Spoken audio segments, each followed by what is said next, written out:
On m'a confié la lourde tâche d'essayer de donner un peu ma vision de l'utilisation thérapeutique des oligonucléotides.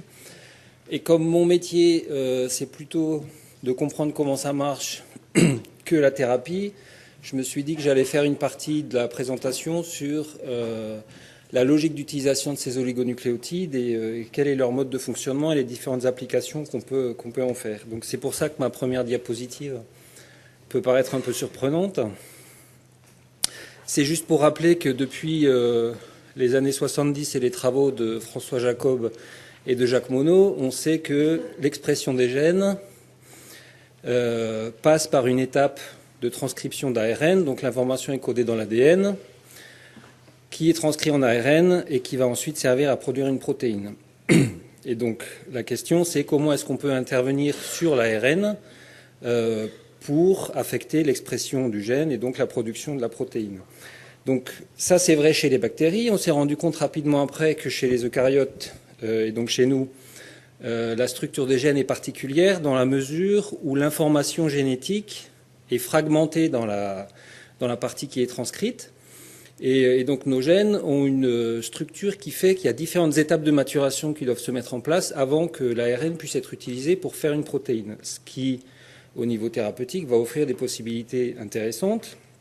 Donc, dans les parties non transcrites des gènes, on a les séquences régulatrices qui vont spécifier où, à quel moment et à quel niveau un gène doit être exprimé.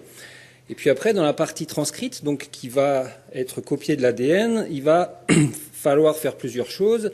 Il va falloir éliminer les parties non codantes, qui s'appellent les introns, donc que j'ai mis ici en bleu. Et puis, il va également falloir apporter des modifications sur cet ARN pour qu'il soit stabilisé, pour éviter qu'il soit dégradé et pour qu'il soit amené dans le cytoplasme où il pourrait être traduit. Donc il faut amener une coiffe en 5' et il faut amener une polyadénylation en 3'. Donc on a en fait un schéma qui est le suivant. C'est que chez les eucaryotes, avant d'avoir une protéine, il faut passer par une première étape de transcription où on a un pré-ARN qui n'est pas encore utilisable par la machinerie de traduction. Ce pré-ARN subit un certain nombre de maturations, les 3 principales étant l'ajout d'une coiffe d'un côté, la polyadénylation de l'autre côté, et puis surtout l'élimination des introns, qui s'appelle l'épissage, dont on va reparler, puisque c'est une cible intéressante dans un certain nombre de pathologies. Et ce n'est qu'à ce moment-là que l'ARN pourra sortir du noyau, aller dans le cytoplasme, et c'est là qu'il va être pris en charge par les ribosomes et que la protéine sera produite. Donc, ça, c'est juste une autre représentation de ce que je viens de raconter. Et les oligonucléotides ont été développés en imaginant qu'on pouvait essayer d'intervenir sur les différents stades de maturation des ARN pour avoir différents effets. Donc, il manque un bout à ma diapo, c'est pas grave. Ce qui arrive avec les flèches, normalement, c'est des nucléotides, des oligonucléotides. Donc, ce qu'on peut théoriquement imaginer en utilisant des petits oligonucléotides synthétiques sur une cellule eucaryote, c'est qu'ils vont se fixer à différents stades de la maturation de l'ARN et que donc on peut avoir un premier effet qui serait avant la maturation des ARN et on peut imaginer que si on a un oligonucléotide qui se fixe au début, on peut inhiber la formation de la coiffe, ce qui va entraîner une dégradation très rapide de l'ARN. On peut agir sur la polyadénylation et puis les deux choses dont on va parler, c'est que surtout, on peut soit activer des RNases qui sont présentes dans le noyau et qui sont très importantes pour détecter les hybrides ARN-ADN. Donc c'est notamment important au cours de la réplication de l'ADN qui utilise des amorces d'ARN. Donc on a des résidentes dans nos cellules une activité RNasage qui va détecter ces duplex et quand elle va les détecter, va cliver l'ARN et donc le dégrader. Et l'autre chose, c'est on va voir qu'on peut aussi avoir des oligonucléotides qui vont modifier l'épissage des gènes et qui, du coup, à partir d'un ARN messager, vont forcer la cellule à produire un autre ARN messager qui, du coup, codera pour une autre protéine. Enfin, une fois que l'ARN est sorti du noyau et qu'il a maturé, on a toujours des RNasages qui peuvent détruire les duplex ARN-ADN. Et puis, on a des oligonucléotides qui peuvent aller se fixer sur l'ARN et empêcher le ribosome de prendre cet ARN en charge pour produire la protéine. Donc voilà un petit peu les différentes étapes où on peut imaginer intervenir avec des oligonucléotides. Donc ça, on le sait depuis plusieurs dizaines d'années. Et il y a une recherche très active avec des phases d'espoir et de désespérance sur l'efficacité de ces stratégies. Mais je pense qu'on est actuellement dans une phase où la chimie a permis de produire des oligonucléotides qui sont suffisamment actifs pour lancer des essais cliniques qui commencent à donner des résultats intéressants.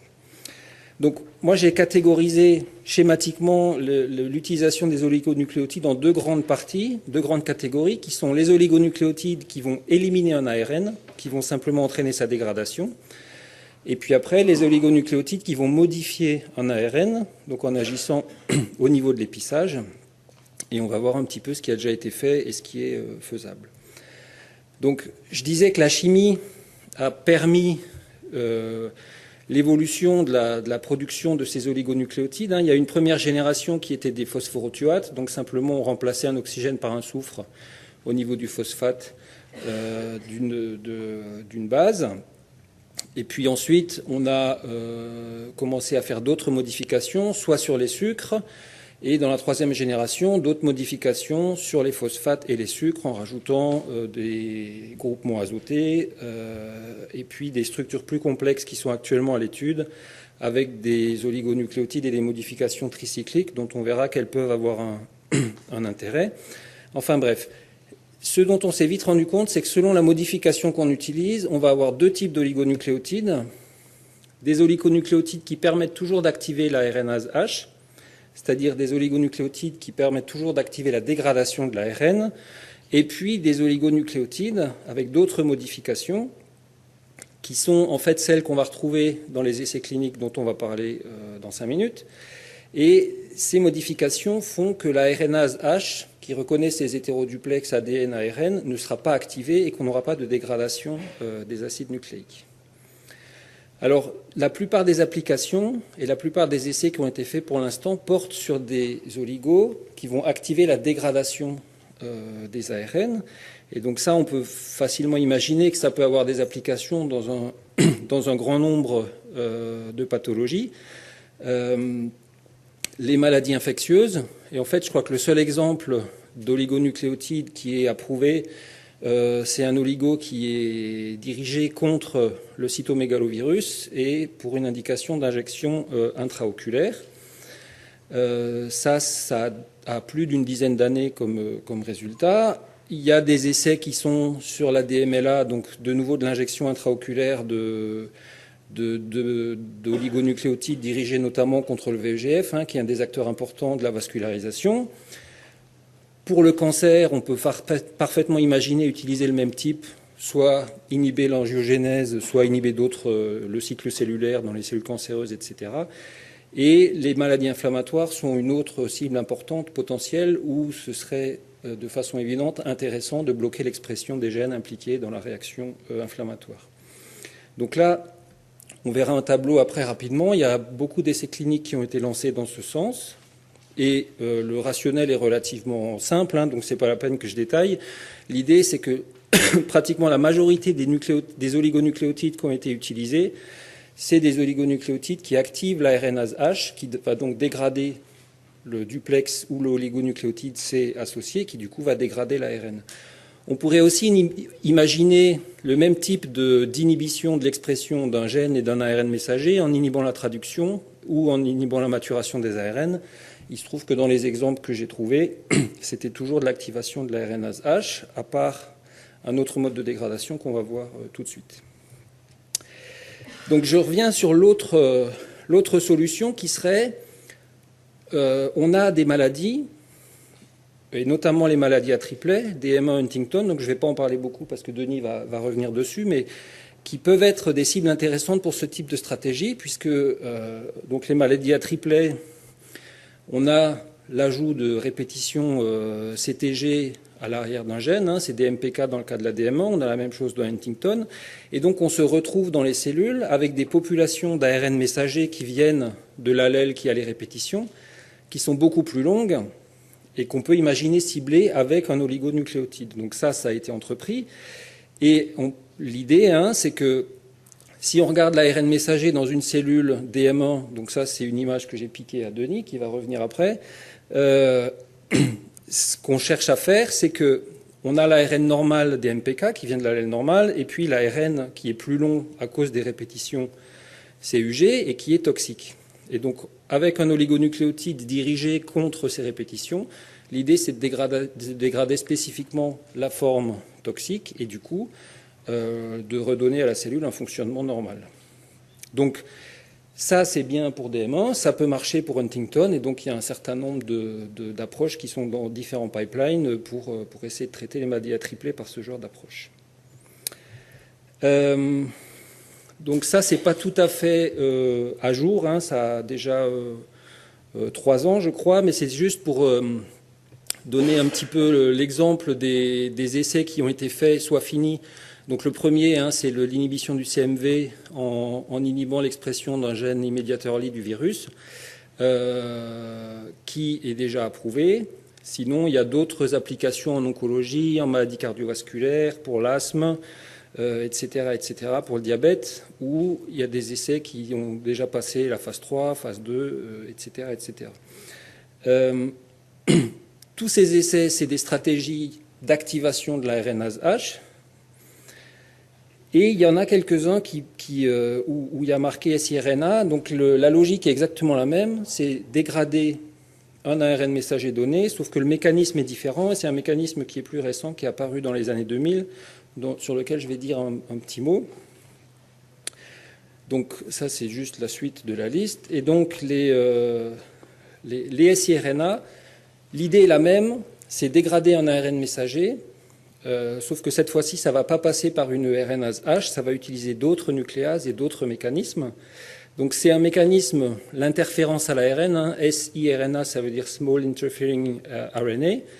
Et donc c'est un mécanisme qui a été au départ découvert chez les plantes et qui permet d'inhiber l'expression des transposons. Et c'est comme ça qu'on arrive à avoir des pétunias qui ont plusieurs couleurs avec ce système siRNA. Et c'est également un système qui, chez les plantes, est utilisé pour se protéger contre les virus, dont la majorité ont un génome ARN qui produisent des ARN double brin. Donc là, les cellules, et on a vu que chez les mammifères, c'est la même chose, chez la drosophile, c'est la même chose, et chez Sélégantes, c'est la même chose. Les cellules se protègent contre des ARN double brin qu'elles n'ont pas l'habitude de voir, en activant un système de nucléases qui vont cliver ces ARN, et qui, à partir de ces ARN, vont produire des petits ARN qui vont aller détruire tous leurs homologues. Hein, je vais revenir dessus rapidement. Et donc le but de ce mécanisme endogène, hein, c'est de la répression de l'expression de séquences. Ça peut servir à réprimer des séquences répétitives, des transposons ou des virus qui infectent les cellules. Donc la découverte de ce mécanisme dans les années 2000-98, la première description, ça a permis de fournir de nouveaux outils pour bloquer l'expression des gènes, et en utilisant les ARN double brin pour induire la destruction des ARN messagers homologues. Alors, tout le monde était tellement content de cette découverte en imaginant que les applications thérapeutiques allaient tout de suite être fantastiques, que ça a été élu Molecule of the Year par le journal Science en 2002, et qu'il y a un certain nombre d'essais. Alors, c'est vrai qu'au niveau des laboratoires, ça a changé la vie des laboratoires, parce que c'est un outil d'investigation extrêmement puissant, hein, puisqu'on arrive à inhiber n'importe quel gène de façon rapide et facile. Pour les applications thérapeutiques, c'est un peu plus compliqué pour les raisons que je vais mentionner tout de suite. En gros, le principe, c'est que dès que la cellule voit rentrer un ARN double brin de grande taille, cet ARN va être pris en charge par un premier complexe de protéines qui contient Dicer, qui est une nucléase, et qui, à partir de ce grand ARN, va faire des petits oligonucléotides. Et c'est en fait des morceaux de 19 paires de bases qui sont chevauchants, avec chaque fois une extrémité 3' libre de 2 nucléotides. Et donc ça, c'est ce qui est produit par Dicer dans la cellule. Et à partir de cette petite molécule qu'on appelle le siRNA, la cellule va utiliser ça en le prenant en charge avec un autre complexe qui contient d'autres nucléases et va aller hybrider ce petit siRNA sur toutes les séquences homologues d'ARN dans la cellule. Et dès qu'il y aura hybridation, il y a le complexe risque avec Argonaute 2 qui va cliver les ARN. Alors, on imagine déjà que on pourrait très bien donner à la cellule des oligonucléotides synthétiques à ce stade-là de la réaction, et que du coup, elle utiliserait ces nucléases pour aller détruire tous les ARN homologues. Et en fait, c'est comme ça qu'on procède. Alors, ces siRNA ont besoin d'être petits, parce que les cellules de mammifères, si on induit de l'ARN interférence avec des grandes molécules d'ARN, le problème, c'est qu'on induit une réponse interféron, et quand on induit la réponse interféron, on va bloquer la traduction et on va dégrader des ARN messagers dans la cellule, donc on va avoir un effet qui sera non spécifique et délétère pour la cellule. Par contre, on peut éviter cette réponse interféron si on injecte des oligonucléotides qui font moins de 25 nucléotides, par exemple, et du coup, on n'aura pas d'induction de la réponse interféron, et la machinerie prendra en charge au niveau de la deuxième étape de l'ARN interférence et ira cliver les ARN qu'on a ciblés avec notre oligo. Juste pour mémoire, c'est cette machinerie de formation des siRNA, c'est exactement la même machinerie qui est utilisée pour traiter les micro-ARN, dont on entend beaucoup parler. La seule différence avec les micro-ARN, c'est qu'ils n'ont pas une hybridation qui est 100% exacte avec les ARN, et que du coup, ils ont plutôt tendance à avoir des effets sur la traduction. Mais sinon, le système et la machinerie pour la maturation des micro-ARN est la même que pour les siRNA. Les principales limites de ces siRNA, c'est leur stabilité. Donc on sait maintenant faire des siRNA modifiés qui sont un peu plus stables. Se pose aussi le problème de leur biodistribution. C'est que les oligonucléotides antisens dont j'ai parlé avant, dans la plupart des cas, on peut les utiliser en injection, dans la circulation. Pour les siRNA, il faudrait, pour avoir une bonne efficacité, utiliser des vecteurs, des liposomes ou des nanoparticules, mais du coup, pour des formulations thérapeutiques, ça pose encore d'autres problèmes qui sont toujours pas complètement résolus. Et enfin, il y a un certain nombre d'effets qui sont indépendants de la reconnaissance de l'ARN, qui seraient susceptibles d'être induits dans la cellule et qui ne sont pas forcément idéaux. Mais enfin bon, donc, ce qui explique que pour l'instant, il y a eu plus d'essais thérapeutiques basés sur l'approche oligonucléotide antisens que sur l'approche siRNA. Mais ça, c'est l'état actuel. Je ne sais pas comment ça va évoluer dans le futur. Donc, deuxième grande stratégie d'utilisation des oligonucléotides. Donc là, j'ai fini avec l'activation de l'ARNase et les siRNA sur les approches où on dégrade les ARN. Et donc là, on va parler de la deuxième stratégie qui est de modifier la maturation des ARN. Et ça signifie qu'en fait, on va changer l'épissage d'un ARN dans les cellules. Et ça veut dire quoi? Ça veut dire que quand la cellule va enlever les introns dans l'ARN prémessager, on peut la forcer à enlever un intron de plus ou à éliminer un exon pour carrément enlever un morceau de la protéine qui serait éventuellement toxique ou muté et pour faire une nouvelle protéine qui serait plus courte mais qui serait éventuellement fonctionnelle. Donc ça a des applications dans un certain nombre de cas. La myopathie de Duchenne dont on va parler, qui est le cas le plus criant, la mucoviscidose, mais on peut imaginer pour la SMA d'utiliser ce genre d'approche pour favoriser la production des isoformes de SMN qui pourraient remplacer SMN en l'absence de SMN dans les cellules mutées. Donc le principe du saut d'exon, de l'exon skipping, c'est simplement d'utiliser les oligonucléotides pour faire en sorte qu'un exon qui serait normalement incorporé dans l'ARN final, donc une partie codante, soit bloqué par des oligos et que quand la cellule fait sa maturation, elle saute par-dessus cet exon et elle va se raccrocher à l'exon suivant. Donc on a une protéine tronquée. Alors dans la myopathie de Duchenne, c'est un très bon exemple de ça parce que donc vous êtes mieux placé que moi pour savoir que c'est le plus grand gène de l'organisme. Il y a 79 exons et que dans un nombre significatif de cas, la mutation dans un des exons va faire, soit une délétion, soit une mutation, va faire qu'on crée, on sort du cadre de lecture et du coup on va créer une protéine non fonctionnelle tronquée qui du coup va être, ne sera pas, enfin à la fin dans la cellule il n'y aura pas de production de dystrophine. Donc l'idée de la stratégie du saut d'exon, c'est si l'exon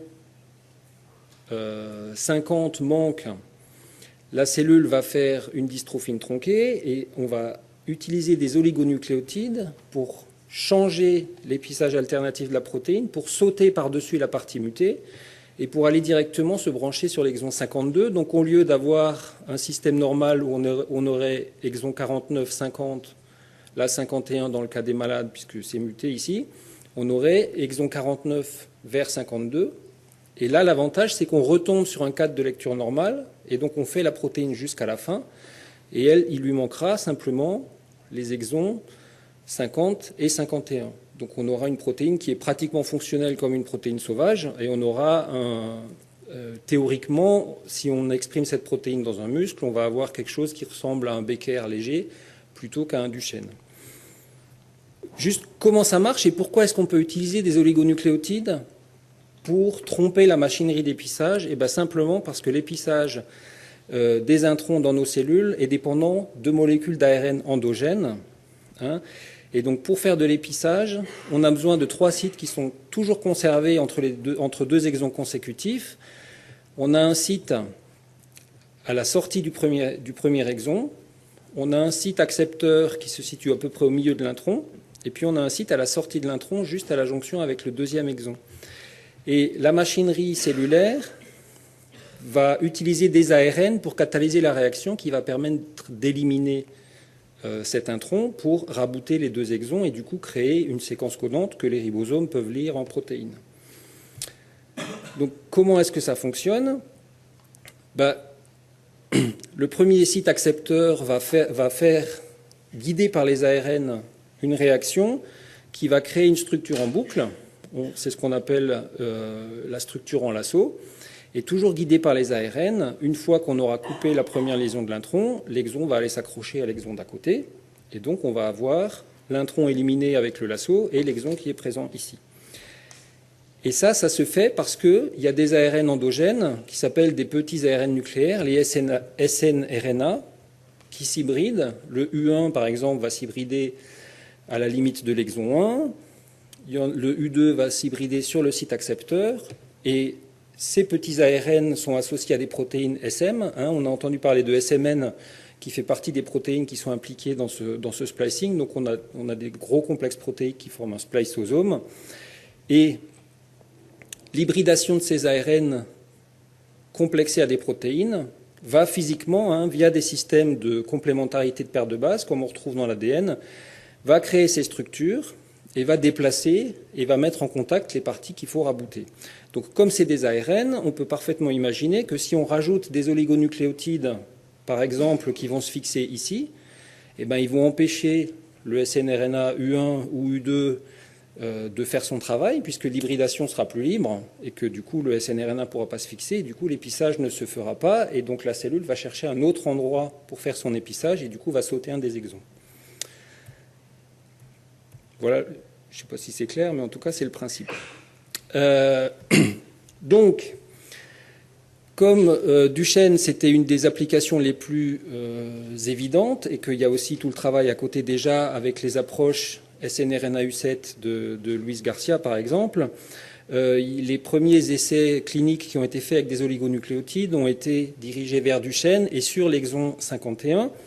Donc j'ai récupéré un fichier qui doit avoir 1 an, qui montre qu'il y a 2 sociétés, donc AVI maintenant qui s'appelle Sarepta et Prosenza qui fait partie de GSK, qui ont lancé des essais cliniques et qui sont maintenant relativement avancés. Donc dans la majorité des cas, c'est l'exon 51 qui est ciblé et les modifications sur les oligos sont de 2 types. Et si j'ai bien compris ce qu'on m'a dit, il y a une communication il n'y a pas longtemps à la WMS qui disait que maintenant les patients Sarepta sont à 48 semaines de traitement et que les résultats sont toujours très encourageants, avec une amélioration sensible des performances de marche des patients qui ont été traités avec ces oligos comparés aux patients qui ont été traités avec le placebo. Donc voilà pour l'état des lieux sur l'utilisation de ces approches qui consistent à affecter l'épissage des ARN messagers dans la myopathie de Duchenne. Comme les résultats sont encourageants, on s'attend à voir arriver des essais sur les exons 53 et 44. L'exon 51, si ma mémoire est bonne, ça doit correspondre à 13% des patients. Donc, bien sûr, il faudra développer après d'autres stratégies pour augmenter le nombre de patients qui pourraient être recrutés et puis s'intéresser à d'autres pathologies derrière. Donc, juste pour conclure, l'intérêt de ces nucléotides, rapidement, c'est que ils marchent, ça semble clair, et ils marchent chez l'homme. Il y a moins d'effets secondaires que ce qu'on aurait pu escompter, a priori. On peut utiliser on peut les utiliser en injection et donc éviter le fait de passer par tous les problèmes de vectorisation. Donc ça, c'est un avantage important. Visiblement, il n'y a pas de problème immunitaire. Et on peut... alors, ils ont eu un effet transitoire, hein, mais bon, du coup, on peut arrêter le traitement facilement et puis on peut changer de cible assez facilement. Les problèmes, c'est que leur effet est temporaire, donc il faut imaginer faire des injections régulières. Donc là, dans les essais, ça a été fait une fois par semaine. Ils ne marchent pas pour l'instant sur le cœur et ne traversent pas la barrière hémato-encéphalique. C'est pour ça que les oligotricycliques sont en développement, parce qu'a priori, les morpholinos avec des modifications tricycliques sont capables de passer la barrière hémato-encéphalique. Et puis, dans certains cas, il faudrait penser à de la vectorisation avec des lipides et des nanoparticules, mais là, on va être tributaire des gens qui travaillent sur le développement de ces approches. Et je crois que j'ai fini. Voilà.